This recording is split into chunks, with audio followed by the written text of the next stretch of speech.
اسی طرح آپ سوچئے ہمارے ہاں آج بھی صورت یہ ہے کہ ذرا سی کوئی مسجد ہو، ایک تو بڑی چھوٹی کوئی مسجد ہو، اس کو چھوڑ دیجئے، ذرا سائزیبل مسجد ہے جہاں اچھے بڑی تعداد میں نمازی آتے ہیں، وہاں ہمیں خطیب علیحدہ چاہیے۔ وہ خطیب جو ہے 5 وقتہ نمازیں تو نہیں پڑھا سکتا، یہ تو گویا کہ اس کی شان سے بھی گری ہوئی بات ہے۔ 5 وقتہ امام کچھ اور چاہیے، بلکہ وہاں بھی کوئی تقسیم ہو جاتی ہے، فلاں نمازوں کے لیے وہ امام اور فلاں نمازوں کے لیے وہ امام۔ پھر جو خطیب صاحب ہوں گے یا جو امام ہوں گے وہ بچوں کو بھلا پڑھائیں گے؟ بچوں کو پڑھانے کے لیے تو کوئی اور حافظ رکھیے، کوئی اور مولوی رکھیے، بچوں کو وہ پڑھائیں گے۔ یہ کتنی ہم نے حیثیتیں جمع کر دی ہیں ایک مسجد کے اندر۔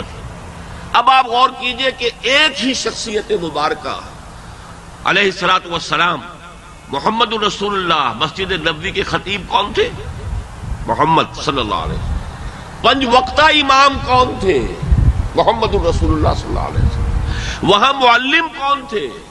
محمد رسول اللہ صلی اللہ علیہ وسلم۔ پھر آپ نے دیکھا ہوگا ہمارے ہاں جو تصوف کے حلقے ہیں، جو شیخ ہوتے ہیں، اب وہ شیخ نماز نہیں پڑھاتے، یہ گویا کہ ان کی فیلڈ کی شے نہیں ہے، وہ امامت تھوڑے کرائیں گے، وہ تو تزکیہ نفس کرتے ہیں، وہ کچھ آپ کو مشورے دیتے ہیں، آپ کو کچھ اوراد و وظائف بتاتے ہیں، ان کا یہ کام ہے، وہ نماز تھوڑے پڑھائیں گے۔